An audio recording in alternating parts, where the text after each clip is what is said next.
আসসালামু আলাইকুম। আজকে একটা মজার ভিডিও করব। কি এখন অনেক সুন্দর লাগছে তাই না? একটু সাইডে যাই। যে মনে হচ্ছে এখন কি পুরাই কিন্তু একদম নাইজেরিয়ানদের মতো। মানে একটু কালো এজন্য। তো মজার কথাটা হলো কি একটু বলি আপনার এখন আছে আমি আর্মি ডেতে।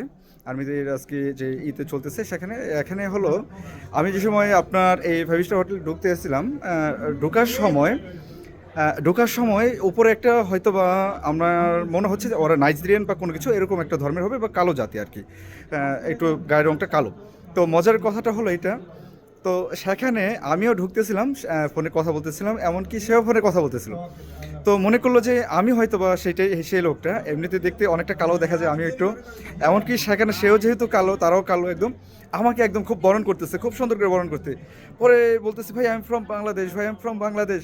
সবচেয়ে মজার বিষয়টা হলো এটা যে তাদের যে এটা গায়ের বর্ণের মতো হয়ে যাওয়ার কারণে মানে এরকম হয়ে গেছে একটা বিষয় তারা আমাকে এরকম একটা করলো যে সম্মান করলো যেভাবে করতেছিল বা তাদের দেশীয় একটা কালচারে মানে এই জন্য বললাম যে আসলে কি আমি কি আসলে কি এরকম নাকি জানি না আমি। তবে তারা যে কীভাবে আমাকে আসলে করলো বা তাদের আসলে কালচারটা কি এটা আসলে দেখতে পেলাম আমি। যাই হোক তার জায়গা থেকে অনেকটা ভালো কিন্তু আগে উচিত ছিল সবাইকে পরিচয়টা আগে জানেন। পরিচয়টা আগে জেনে তারপর হলো কথা বলেন গায়ের রং দেখে কিংবা কাপড় দেখে কাউকে কখনোই কখনো মূল্যায়ন করবেন না। অবশ্যই মূল্যায়ন করতে হলে তাকে তার মানে পরিচয় জানবেন, এমনকি তার আইকিউটা জানার চেষ্টা করবেন, যে তাকে বোঝার চেষ্টা করবেন সে আসলে কোন ধরনের কতটুকু বড় মাপের মানুষ, কি আসবে সে কেমন মাপের মানুষ। তার কথার ধরন, তার চাল চলন দেখে বুঝতে হবে যে আসলে সে কোন ধরনের। তার মানে এইটা আবার বুঝেন না যে আমার চাল চলন দেখে তারা কিন্তু ন্যাচারাল মনে করছে, সেটাও কিন্তু না।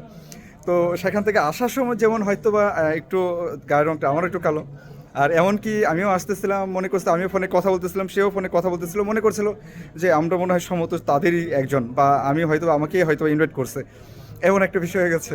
তো কেমন লাগলো আসলে ঘটনাটা একটু আমাকে একটু বলবেন সবাই। বিদায় নিচ্ছি, রবিকুল ইসলাম, আসসালামু আলাইকুম।